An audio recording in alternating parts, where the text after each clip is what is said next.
We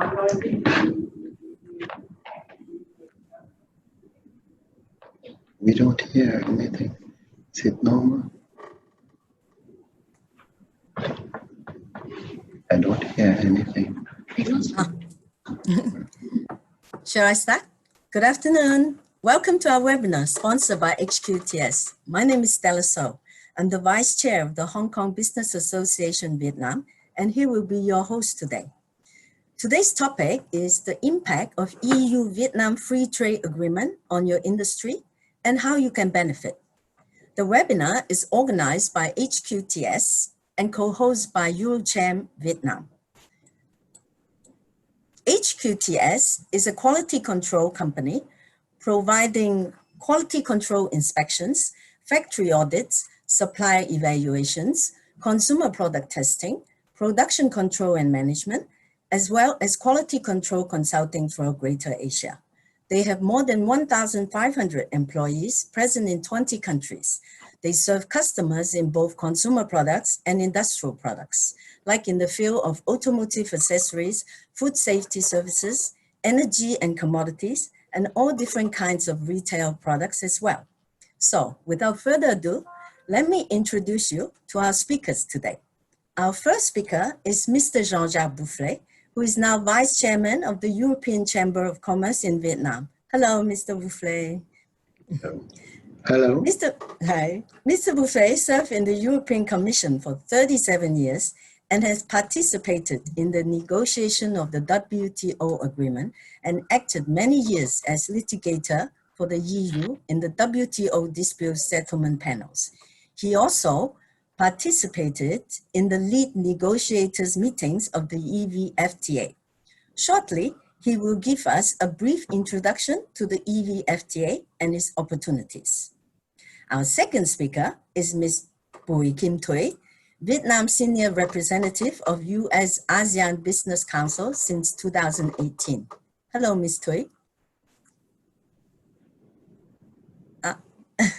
I'm sorry. Okay, yeah, hi. yeah. We can hear you now, no problem. Yeah. Thank you. Very nice to meet you. Yeah. Yes. For 10 years, Ms. Thuy served as the Deputy Director of Foreign Trade Agency in the Ministry of Industry and Trade. She is a member of the Harvard Advisory Board Asia Pacific and presides over several Singapore-Vietnam alumni associations. She will be giving us an orientation of how to promote bilateral trade today. Our last speaker is Ms. Hazel Kwong, the Global Sales Director of HQTS. Hello, Ms. Hazel. Hello, how are everybody? Hazel has a background in processing technology and engineering. She's specialized in quality management system, CE mark requirements, and FD submission compilations. Hazel will give us an insight into Vietnam's supply chain and how to ensure quality products entering the EU market. We will then move on to the Q&A session. If you have any questions, please put your questions on the Q&A function here on Zoom. We will do our best to get through all of them. And if we don't have enough time, HQTS will get the answers back to you later. So now let me hand the microphone to Mr. Boufflet. Jean-Jacques, you have 15 minutes. Please share your screen. Thank you very much. So I'm very happy to be here today with you. And I have the pleasure of talking about the impact of the EU-Vietnam Free Trade Agreement. So first, a few words about Eurocham. Eurocham is a European Chamber of Commerce in Vietnam. We exist since 22 years. We have around 1,000 members. We represent 9 national business associations and 17 sector committees working mainly on advocacy and including the EU-Vietnam Free Trade Agreement implementation. Close partner of us are MOFA, MYT, the Advisory Council for Administrative Reform, the Vietnamese Chamber of Commerce, and of course the EU delegation to Vietnam. We have been qualified, and it was an honor for us, by the former Deputy Prime Minister Vuong Dinh Hue, the driving force facilitating EU and Vietnam trade and investment cooperation. So the FTA is, it's a long story. It started actually in 2012 until 2015. It was negotiated in 3 years, relatively short time for the compare with other FTAs. And Eurocham was present since the beginning, particularly in helping to formulate the wishes of the European community for enhancing free trade between Vietnam and EU. So the signature took place in December 2015, and we had entry into force, as you know, on last August 1st. So one word about the trade relation of EU and Vietnam. Vietnam is the 70th trade partner in goods for the EU, and our second partner in ASEAN. By 2019, before COVID, the EU was the fourth largest investment partner in Vietnam. And Vietnam has invested in 18 out of 21 industry according to National Economic Classification System, and is present in 54 provinces and cities around the country. Vietnam has 63 provinces, so we are practically everywhere. The largest sector of investment for the EU is industrial processing and manufacturing. Just to give you the importance of the free trade agreement, according to a World Bank report of May 2020, the full implementation of the EVFTA could increase Vietnam GDP by 2.4%. It will, if Vietnam simultaneously implement the EVFTA and the CPTPP, its GDP could increase by 3.2%. And if Vietnam combine the effect of these two free trade agreements with the complementary domestic reform to raise productivity, its GDP could increase further by 6.8%. So this gives you the size of the challenge here. Trade relation between EU and Vietnam. So you have the chart. You have seen that it has developed very significantly lately, and it's still characterized by a big imbalance, as Vietnam is exporting far more than it imports to the EU. So now, if we could move to the FTA itself, EVFTA. So it is what we used to call a last generation free trade agreement. That is, it goes beyond the classical reduction of duty in trades in goods. It covers also services as well as a new feature like the IP law, like the government procurement, and even it has even a chapter on sustainability, as well as social and labor rights. So it's a very comprehensive free trade agreement. The core of it is, of course, the reduction of duty. So the reduction of duty will be 99%. So practically a full liberalization. Within 7 years for the Vietnamese export to Europe, and 10 years for European exports to Vietnam. 85.6% of tariff line will be eliminated upon entry into force. So already on entry into force, the duty on 85% of tariff line will be eliminated. So we have a little drawing which show you, so the main bulk is the tariff reduction, but as I say, you have also other features like policy innovation, which custom and trade facilitation, rule of origin, including geographical indication, intellectual property right, and last but not least, the investment protection agreement. In reality, we are dealing with two agreements, one being the FTA, the free trade agreement, the other, the IPA, the investment protection agreement. However, the second agreement, because it still requires the individual ratification of each and every 27 member states, cannot enter into force immediately. It will enter into force within 2 or 3 years. But in terms of investment, it's tomorrow.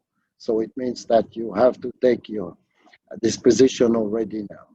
In terms of covering goods covered, or which are of main interest, at least for European export to Vietnam, if you have automotive, machinery, it's our first export, machinery, agribusiness, fishery, food and beverages, pharmaceutical, electronic and others. Okay. So now I will go in the detail of the tariff reduction and tariff elimination. Machinery and appliance, almost all EU export will be fully liberalized at entry into force. The rest after 5 years. So all equipment, machinery and appliance exported from EU to Vietnam will be liberalized upon entry into force, that is now. Automotive, it's longer. It's 7 years for car part, 10 years for cars. Wine and spirit, 7 years. Food, dairy after 5 years. Meat, 7 years. Pharmaceutical, I think, is our second biggest export to Vietnam. Around half will be duty-free, half of export will be duty-free upon entry into force, and the rest after 7 years. But beyond the tariff reduction, and the most, I would say, probably the most important is the removal of non-tariff barrier. Not completely, not totally, but most of it. Vietnam has accepted the marking of origin made in EU for non-agricultural goods, except pharmaceuticals.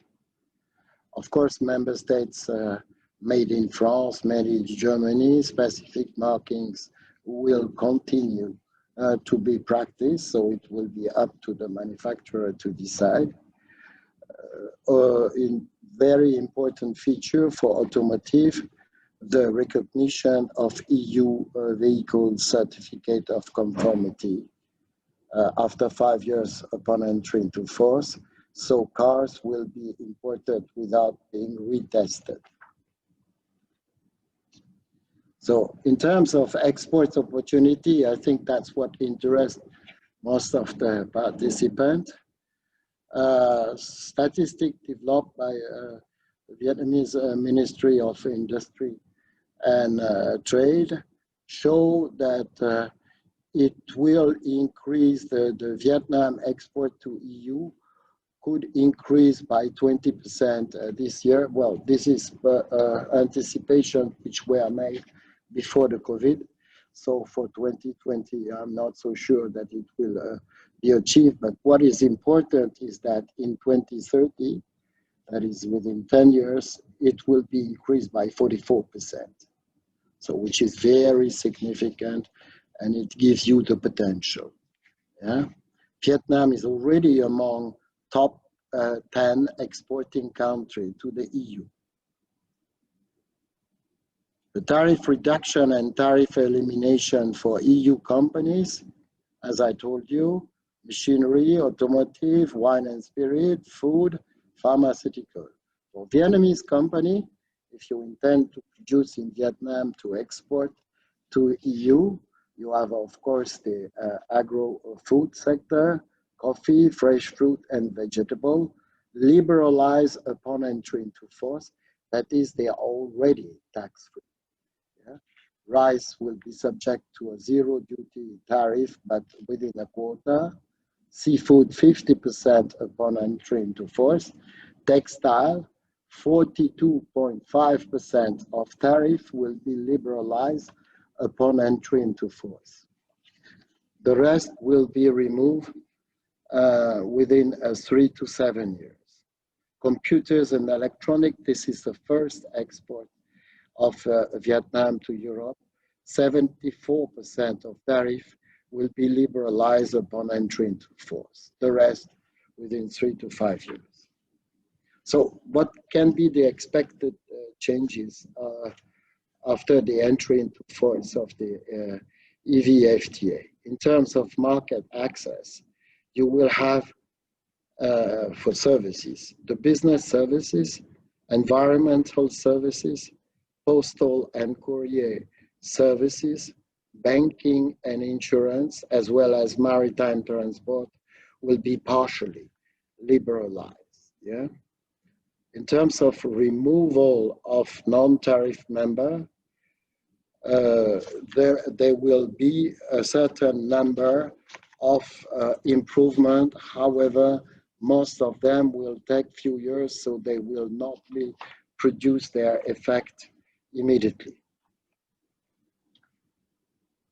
Better protection for FDI under the EVFTA.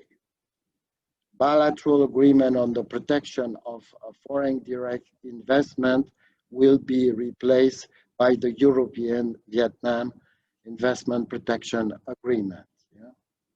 Investment dispute will be adjudicated by a highly qualified independent tribunal members, tribunal and appeal tribunal. So it means that you will not have to undergo the national court, but you can make recourse to this international court. Yeah.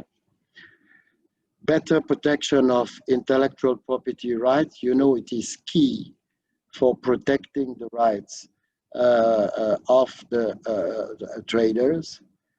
Extension of terms of protection for design up to 15 years. Recognition of geographical indication, as well as a specific protection in the pharmaceutical sector. In terms, as I say, this is a new generation agreement which goes beyond exchange of goods and services, but for example, public market access, and this is really a novelty. This is one of the rare developing countries who has accepted to open its public market to a European company. Yeah?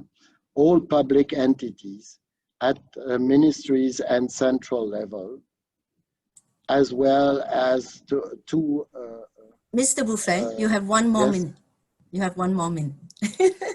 Sorry. Okay, I'll try to make it quicker, and then maybe if you have questions.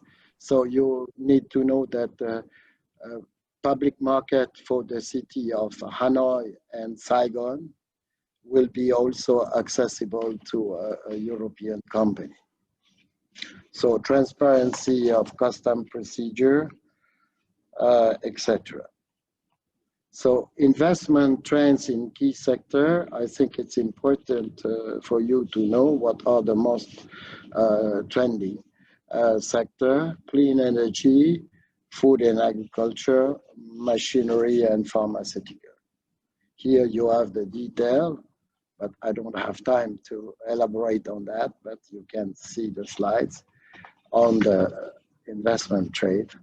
So beyond the EU-Vietnam Free Trade Agreement, it is clear that the ultimate objective is the ASEAN Free Trade Agreement, which was actually negotiated in 2008, but it was suspended after 2 years.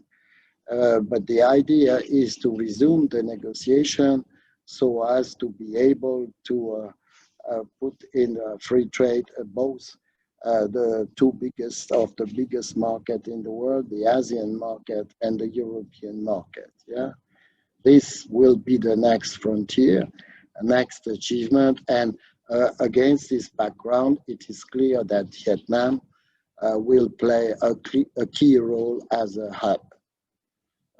I don't have time to say 2 words about the impact of COVID, but I guess there will be a question on that. So I thank you for your attention. Thank you very much, Mr. Buffet, for the detailed presentation. Somebody asked if the apparel industry is benefiting from the FTA. Mr. Yes. Buffet? Yes. Yes. Yes, it is the case. As I told you, even upon entry into force, a certain number of items will be liberalized, and the rest within a short time frame. However, I must be clear that the rule of origin will be key because the free trade agreement still requests a double transformation. That is not only the garment, but the textile must be of Vietnamese origin. So it limits in practice the possibility of using it because Vietnam is still in deficit in terms of producing textile and needs to import textile from third country. Normally, that could lead to losing the origin. However, there are some possibility of accumulating origin if the textile comes from a country which has a free trade agreement with both the EU and Vietnam, which is, for example, the case of Korea. Singapore also has a free trade agreement with both, and recently we got Japan. So you have already this possibility with the 3 countries, and in as much as both EU and Vietnam will continue to negotiate with other countries, and that will be the case with other countries in ASEAN, it will be possible to extend the accumulation of origin. And Mr. Buffet, what do you think of the COVID situation now? Is it affecting some of the positive outcome of this agreement? Well, the time frame is not the same. COVID had unfortunately produced a negative impact, it is clear. But I would say more on the global economy and particularly on the demand, the customer of the Vietnamese product rather than Vietnam itself, because Vietnam succeed in remaining relatively low incident country. It has less than 1,000 cases and maybe less than 40 deaths. So relatively mild impact. And I must underline that Vietnam never stopped exporting during all the period, even at the peak of the lockdown. And we just saw the provisional statistic for 2020. Despite of the COVID, Vietnam nevertheless achieved more than 2% growth, which is unprecedented because in the region, everybody got a negative growth rate. However, it is clear that the COVID has an impact on the world economy, particularly in the European economy, and that will have a negative impact, but we all hope it will be short-term. In terms of middle terms, it is clear that with the entry into force and further implementation of the free trade agreement, it will be a tremendous boost for trade and investment in Vietnam. Thank you very much. And Ms. Thuy, what do you think? Ms. Thuy, are you there? Here, I'm there, I'm here. Thank you. So what do you think about the COVID situation affecting the outcome of the agreement? The COVID situation has affected everything, not the EVFTA, not only the free trade agreement sector, but it has been affecting everyone, including you and me and all the guys joining the webinar today. Yeah. But how come we can survive? How come we can make full use of the FTAs, not only the EVFTA? It depends on the very quick reaction from different governments. And it also depends on you and me. That means the perspective of each person, the opportunities, the chances, and also the challenges depending on each of everyone here. But yes, it depends a lot on the quick action of each government. For example, our Vietnamese government, they have done a great job for the past recent days. Yes, thank you, thank you. Mr. Buffet, is it the first time that an official trade partner accepts the marking of made in EU?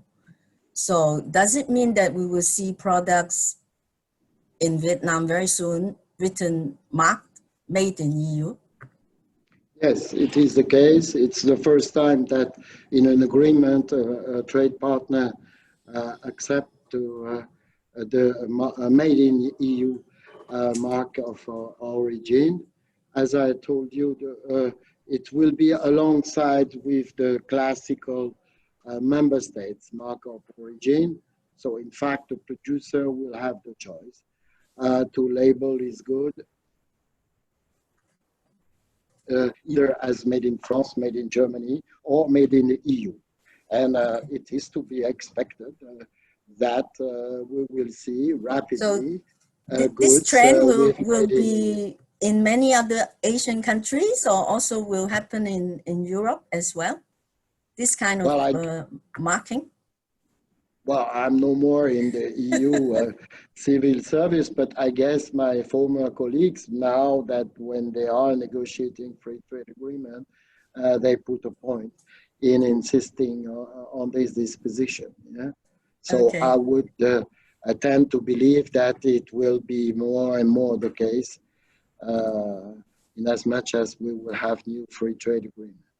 Yes, very good, thank you. So now I give the microphone to Ms. Thuy.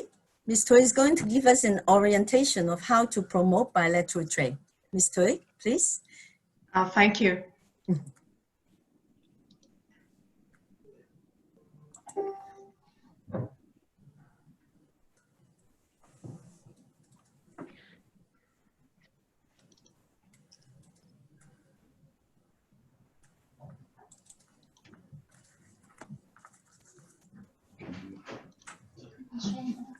Chị không xem được, chị không hiểu.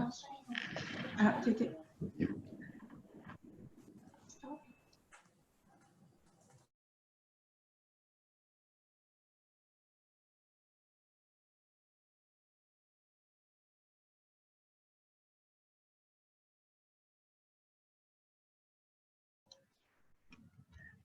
Okay, thank you. Sorry if any inconvenience occurred.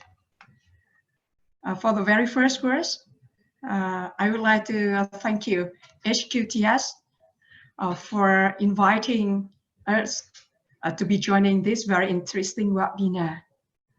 And thank you, Mr. Buffet, for a very interesting and helpful overall panorama. So what you can see, what we have been doing and what we will be doing to maximize the benefit from the Vietnam-EU FTA. Here is the how many free trade agreements joined by Vietnam or joined by ASEAN. We have so far 16 free trade agreements.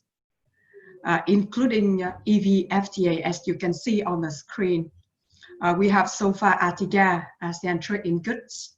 We have ASEAN China, ASEAN Korea, ASEAN Japan, ASEAN Australia, New Zealand, ASEAN India. We also have many bilateral FTA, which can be named Vietnam Japan, Vietnam Chile, Vietnam Korea, Vietnam EAEU, that means with the Eurasia Economic Union. We also have CPTPP, ASEAN Hong Kong China, and the most recent is Vietnam EU FTA. We also have the RCEP, Regional Comprehensive Economic Partnership, Vietnam EVFTA, and Vietnam XRN. That is the ongoing negotiation, or we just finished the negotiation and not yet signed for such agreement. So far up to today, we have 13 free trade agreements already activated and implemented by Vietnam. We do think that a lot of people, especially all of you participating in our webinar today, are very interested in the Vietnam EU FTA. We have two FTA, which are Vietnam EU FTA and CPTPP, which are called the new generation FTA. That means among 16 free trade agreements joined by Vietnam or ASEAN, we have only two new generation FTA, and Vietnam EU is one among two.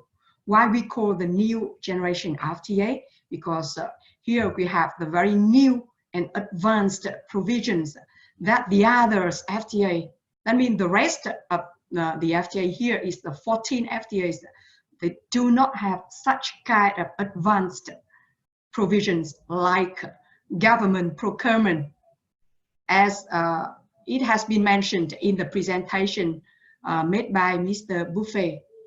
We also have here the labor, the environment provision. In all other FTAs, we do not have the labor and environment as well as the government procurement provisions. That's the reason why we call Vietnam EU and CPTPP to be the new generation, because it has touched the very advanced provision to bring equal, the real equal trade for all. That means to bring the equality for all the traders. Next slide, thank you.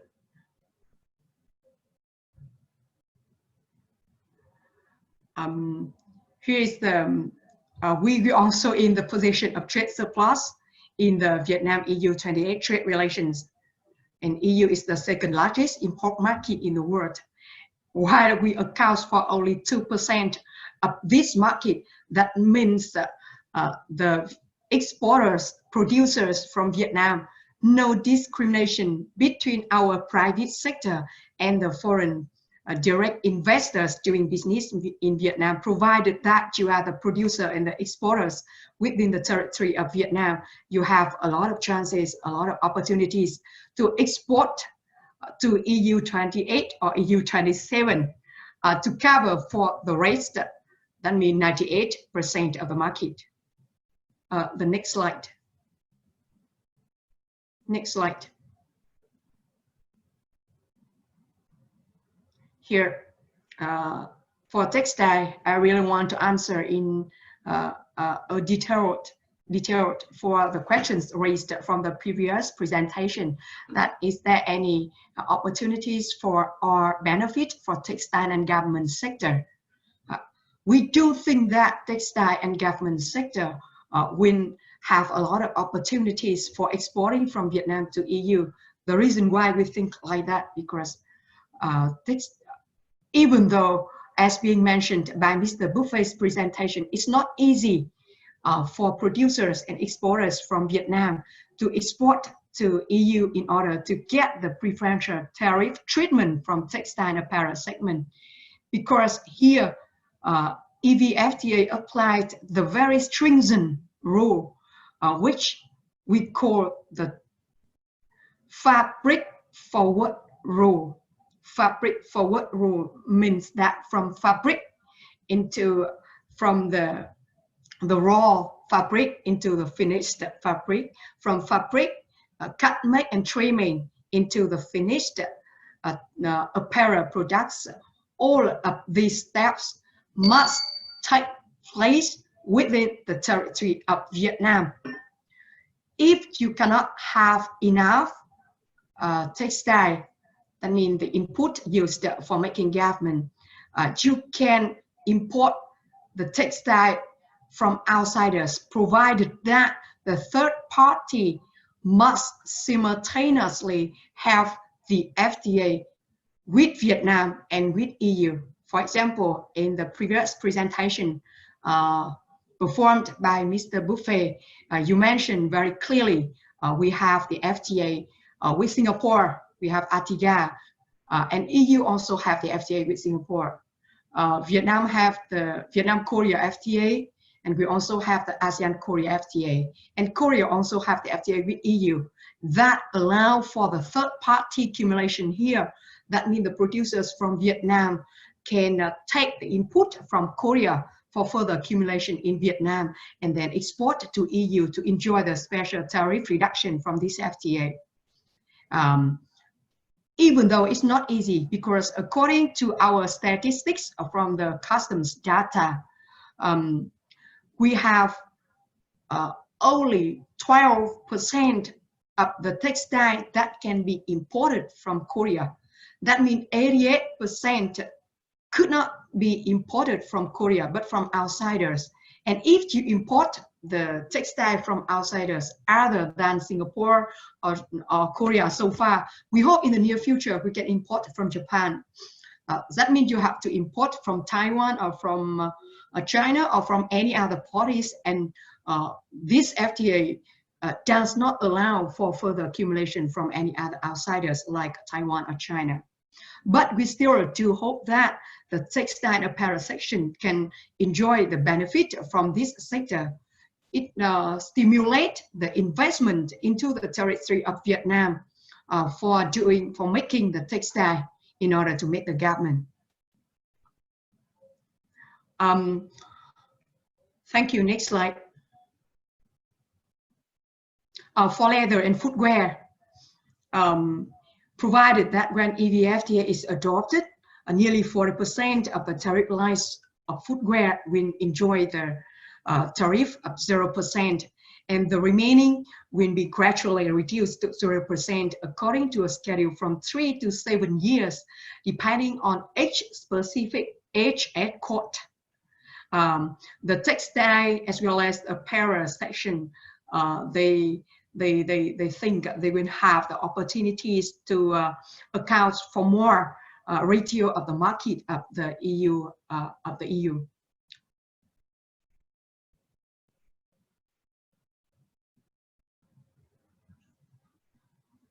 For the seafood, from the industry, from the seafood industry, they think they will have a lot of opportunities for seafood exporting from Vietnam into EU. Even though the rules of origin for seafood is not easy for exporters and producers to apply and to meet such stringent requirements, because it requires the originating input such as shrimp must be wholly obtained within the territory of Vietnam. For example, if you know, India is a very big market for the raw material like shrimp, but from India exporting shrimp to EU, such India shrimp could not enjoy the preferential tariff treatment. Under GSP, no tariff preferences, and India also do not have any FTA with EU. But from Vietnam, we can enjoy the 0% of shrimp. If this is shrimp originating, that means wholly obtained within the territory of Vietnam.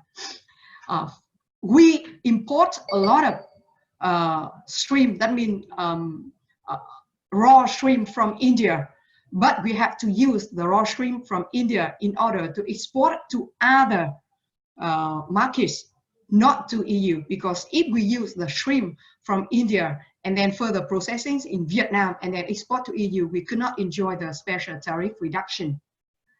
Kindly remind you, our exporters, that the shrimp from India or the shrimp from any other markets like Bangladesh or Sri Lanka could not be allowed to be used as the input for further production to export to EU. We have to use only the shrimp within the territory of Vietnam, even though we import maybe 50% of shrimp from India. Next slide. For timber and wood products, you can see that the demand for wood in the EU nearly 85 to 90 billion US dollars per year, and the export of timber and wood products from Vietnam to EU is recorded with nearly 1 billion US dollars, accounting for only 1%. So we do think that the exporters and producers from Vietnam still have a room and more capacity for the growth. The current tariff is now comparatively low, from 0 to 6%, depending on different HH code.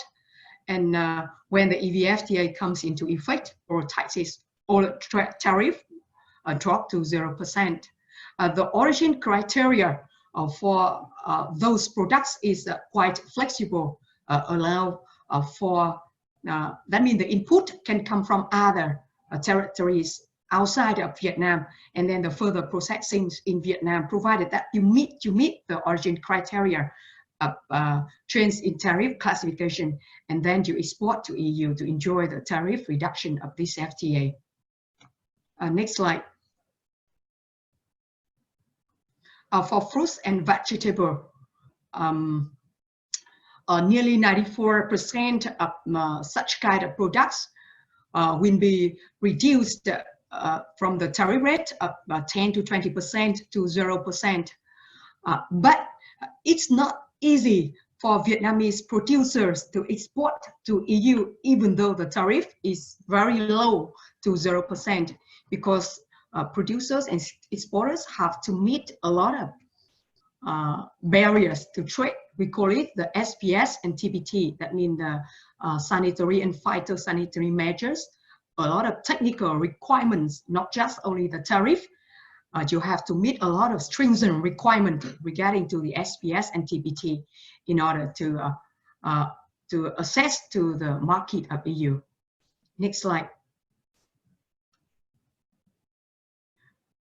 Here is some challenges faced by producers and exporters when exporting to EU. The first, as being mentioned by me previously, is the fabric forward rules of origin. From cotton to yarn, and from yarn to raw fabric, you can make it anywhere in the world. EVFTA does not care the origin of cotton or the origin of yarn, but CPTPP, they care about the origin of yarn, from yarn forward rule in the CPTPP. But here, from raw fabric to finished fabric, and from finished fabric, you have to undergo the CMT, I mean cutting, making, and trimming into the finished garment. All of these process or these steps must take place, must occur within the territory of Vietnam. And all of you know, from raw fabric into the finished fabric, we cannot meet, that means the supply cannot meet the demand of the real market of Vietnam. In fact, we have to import a lot of fabric from outsiders other than Vietnam and EU. But we also know that from Vietnam, not many, but we have several producers. They import the high quality fabric from EU, can be from Italy. And then they make the finished garment in Vietnam, exporting to EU to enjoy the tariff reduction from this FTA. But not so many garment producers can make like that, because it is a very high quality fabric from EU. Next slide. Ms. Thuy, you have 1 more minute. Sorry. So next slide. Next slide.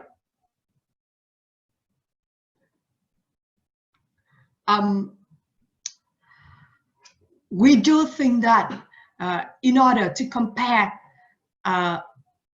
the strings and rules of the rules of origin among 16 FTAs joined by Vietnam, we do think that EVFTA may be the most stringent rule with a lot of complicated provisions. So for producers and exporters, in the first phase, the first period of implementing this FTA, it's not easy for you. But we are here to support you. Not only the Eurocham, the HQTS, or we also have BCCI and many other associations to be here in Vietnam to support you. We can provide the technical assistance for producers and exporters in order to understand more about the very technical issues of this FTA. If you cannot understand the stringent rule, you cannot meet the very stringent requirement, and you cannot enjoy the tariff reduction from this FTA. I'm so sorry because the time has already lapsed, but I'm here and to be ready for answering and dovetailing the questions from you guys. Very interesting. Thank you, Ms. Yeah, Thuy. I'm so sorry. No, no problem. Thank you. How does the EVFTA address the various barriers to trade, BTT, now existing on both sides? We do not choose easy things to do from both sides, Vietnam and EU. We do not choose the easy things to do. You see, we have undergoing 10 years since 2010 so far to 2020. We have it has taken 10 years from the very preliminary research on how come we can carry out a negotiation between ASEAN and EU. But you can see that ASEAN and EU have not reached a consensus on the way, that means the approach, the way each side can approach to each other, and we failed. We failed, and in the last minute, we choose that separately, each member of ASEAN member state can choose to make another approach to EU. And luckily, Vietnam and Singapore can have our own approach to reach a consensus with EU. And so far, we have both FTA, bilateral FTA between EU and Vietnam, between Singapore and Vietnam. And it's never easy. It's never easy with a lot of strings and rules. But we do think that the more difficulties, more obstacles faced by you, when we touch the success, you will feel very glorious. You will be so proud of what you have been doing. So, Ms. Thuy, do you think a third-party quality assurance company can help to overcome the challenges? Like you, like HQTS, you can provide technical assistance for a lot of our companies here that are doing business in Vietnam. We do know that the reason why I accept your invitation, because as far as I observed from the opinions nationwide, they highly appreciate what you have been doing for the companies doing business, doing operation in Vietnam, HQTS. So that's the reason why I accept your invitation. Ms. Hazel, what do you think? Yes. I think because of the EVFTA, that means the increase of the trade, the export of Vietnam to EU, and that means also the increased use by Vietnam of the international standard. And HQTS, we are formulating the training program to work together with the industry manufacturer to have a good practice in the manufacturing of the good to adopt the international standard. Because right now with the EVFTA, the tariff barrier, the import-export regulation barrier has been lowered down, but the product quality barrier is still there. So we are working hard, and together with the industry, we hope the adoptions of the international standard will be increased as well. So could you give us insight into the Vietnam supply chain? Yeah, sure. I would like to share my slide, and let me start right now. So thank you, Stella, and introduce myself again. I'm Hazel, currently the sales director of HQTS, and we are a third-party quality solution company in Asia. I came to Vietnam like Ho Chi Minh in 2018 to set up the very first sales and operation office of HQTS in Southeast Asia. We decided to make Vietnam as our first step in this region because of the rapid growth of our business, the shifting of trade, and the dramatic at least 8% export growth of Vietnam. Today, I'm very honored to share my on-the-ground experience with you. And I hope like this experience could help you to understand this market more and to create another chapter in your supply chain. I would like to share the slides like about some photos of me in Vietnam. And my first impression in Vietnam is energetic. The street is so vibrant, and I actually like used like 1 month to learn how to cross the road. And I really love of this place because of the food, the coffee shops at every corner, the people, and the hospitality. In my life setting out here, on the ground here, I get a lot of support from the expat Facebook group, from accommodations to some legal questions or to some like updated COVID update. I get all the help from this expat community. And furthermore, the Chamber of Commerce activities here are so active that I get to know some of the friends, some of the business partners that's helping me professionally and personally. And once our team set up here, we really like grow fast following the footsteps of Vietnam. And we're able to achieve a double-digit growth annually in our business. I would say like this is an environment that we welcome all the foreign investors with open hand, and it's easier than you thought. Next slide, please.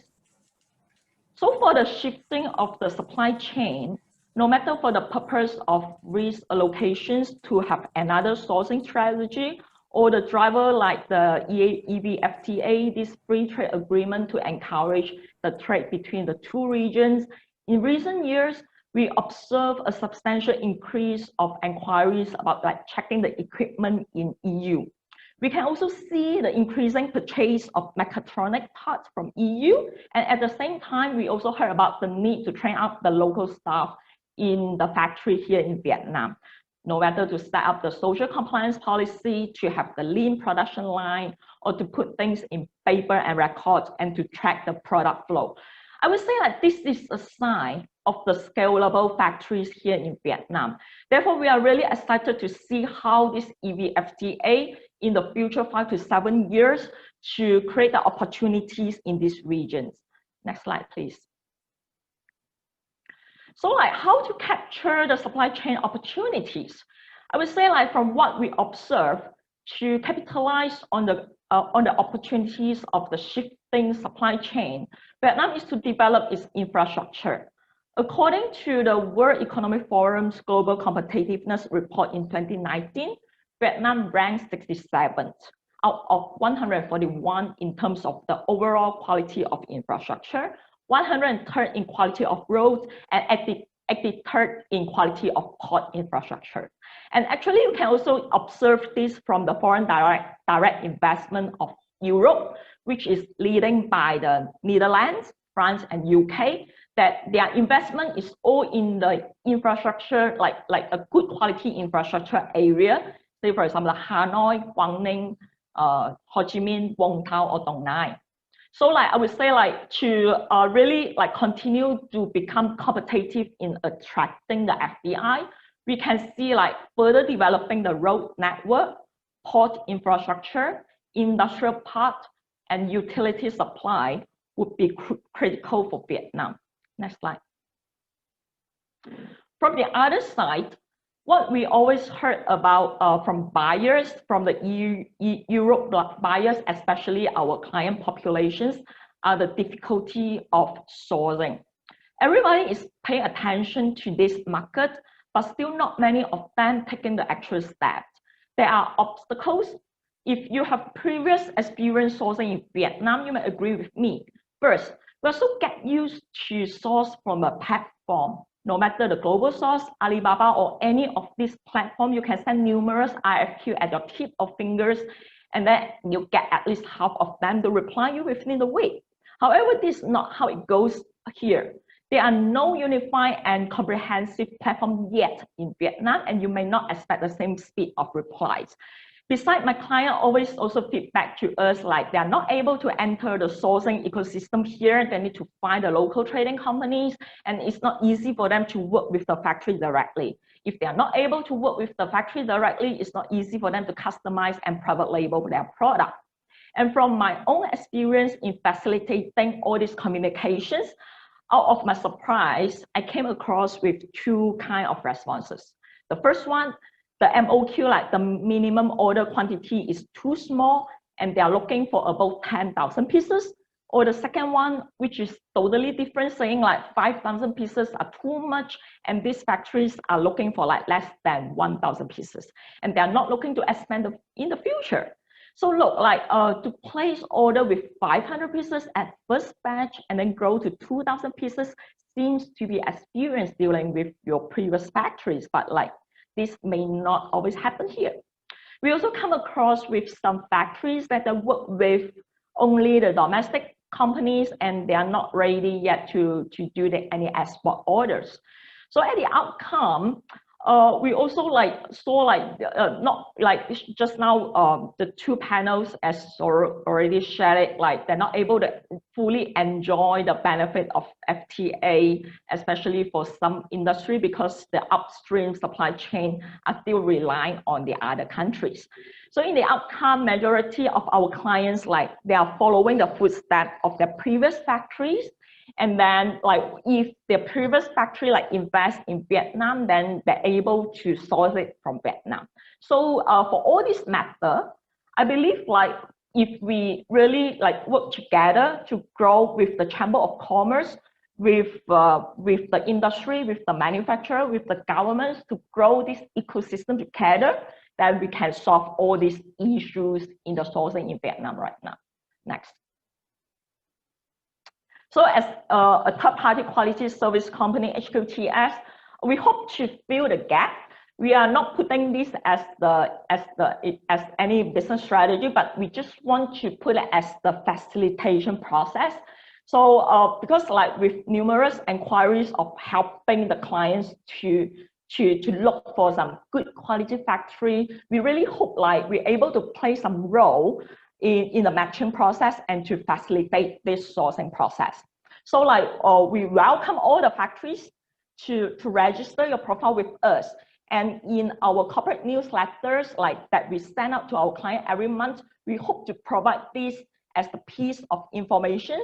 And if our buyers are interested in your product and you are qualified to match with their requirements, we hope like to set up a meeting for you and to facilitate this process for two parties.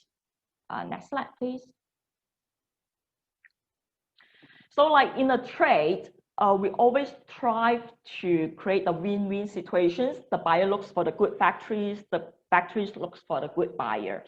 So from our experience as the third party, we would like to share like two important aspects of quality buyers are looking in their sourcing process. In EU, product compliance is legally required in directive. And all the consumer products sold in EU are deemed to be certified under the relevant directive with a CE mark affixed. Some of the requirements are mandatory, like the EN 71 for toys, and it's not just the CE stickers. You expect like the toy shall be tested compliance.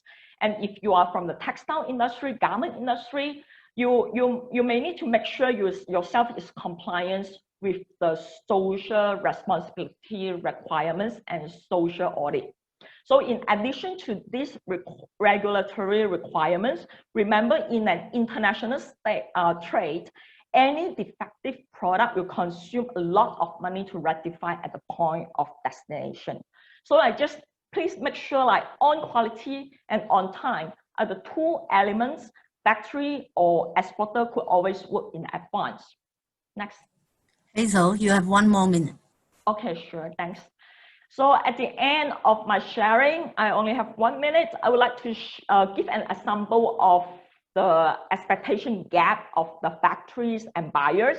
We have learned this lesson in our services in China, and we would like to share this experience with you in Vietnam. It's about the RoHS compliance for electronic and electrical products. With the investment from the big brand, I believe you know who is the big brand in the consumer electronics in Vietnam. And in addition to what we have observed in our quality inspection business, we believe the ecosystem of electronics product of this field will be developed very soon in Vietnam. So RoHS compliance is not just a piece of testing report. The local regulatory in EU may send an inspector to the retail shop or at the point of the custom to select product randomly to screen for the RoHS compliance. I would like to show how fast the screening process could be to identify a not conform product in this video. Okay, please play the video.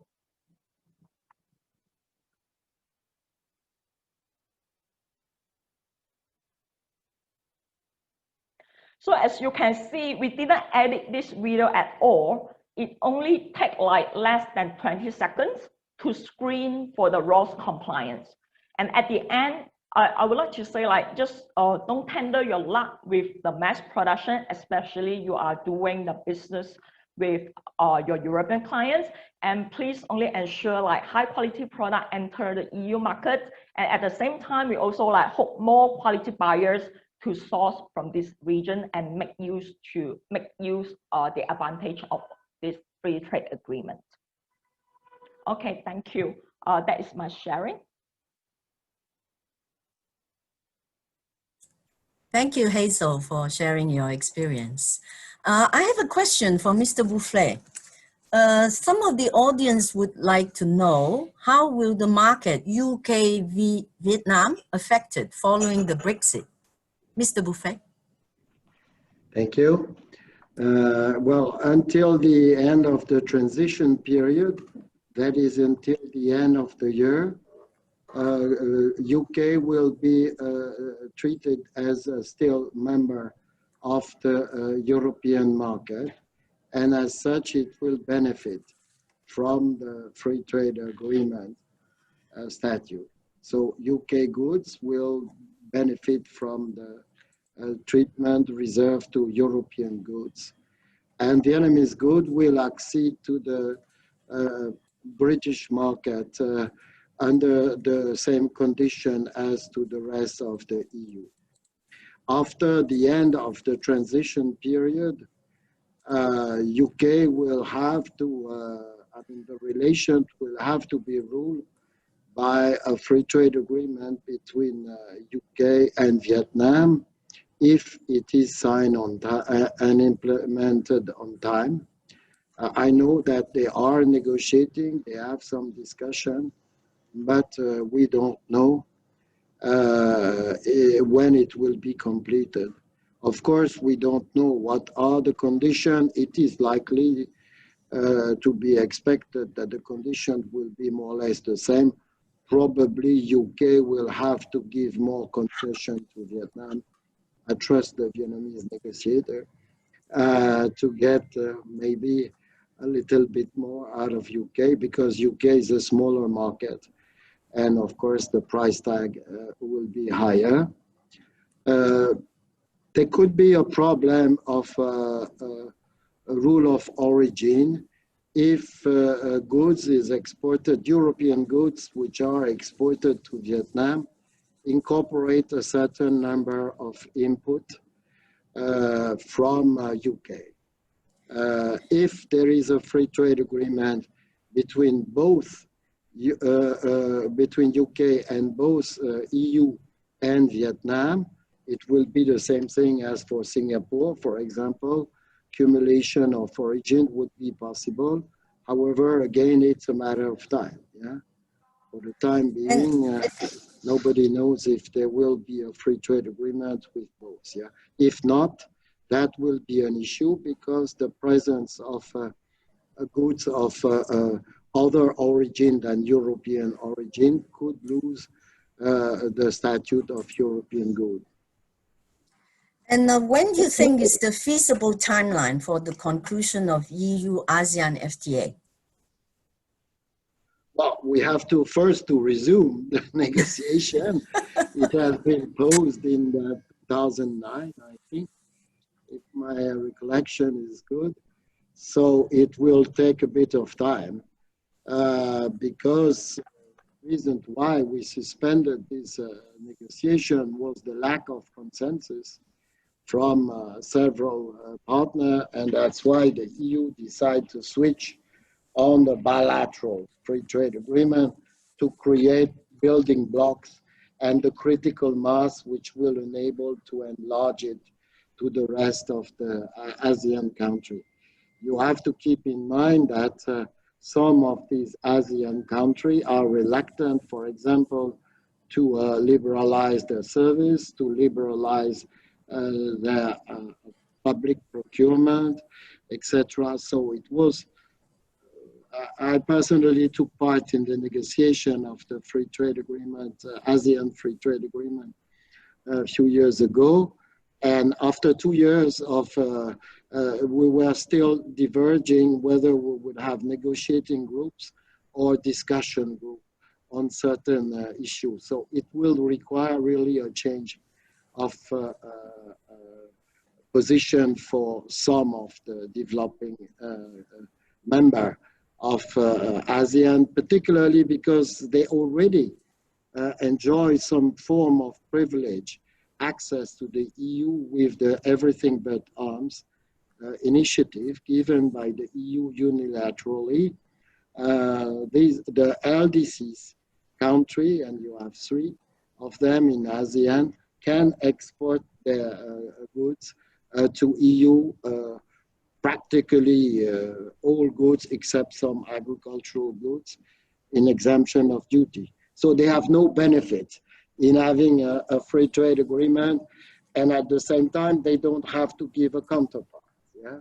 Sure. In a free trade agreement, they would have to give a counterpart. Yeah. So they are not so enthusiastic about it. We have many questions, but unfortunately, we're running a little bit out of time. So I have one last question for Ms. Thuy.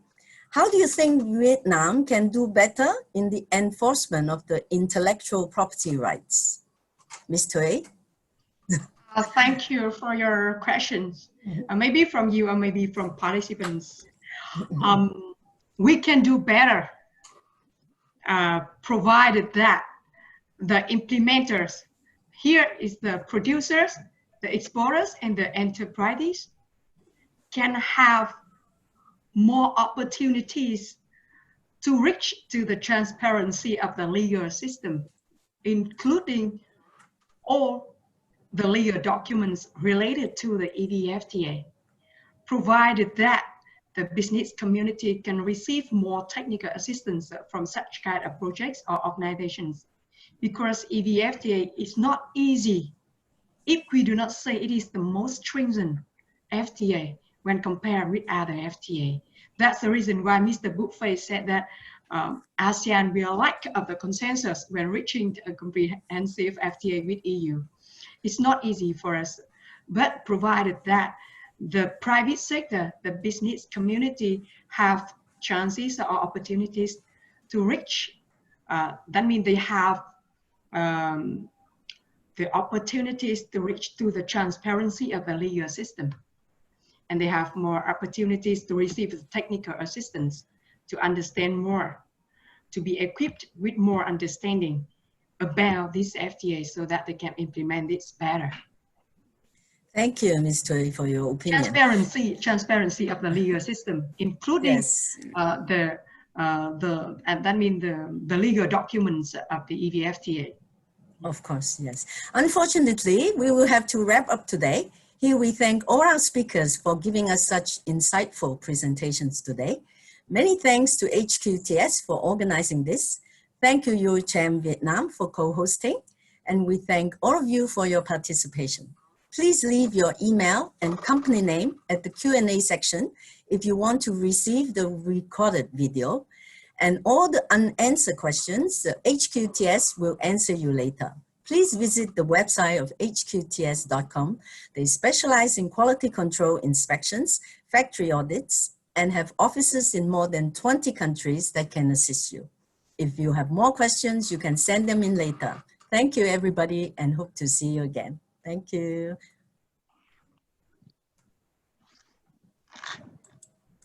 Thank you. Bye-bye.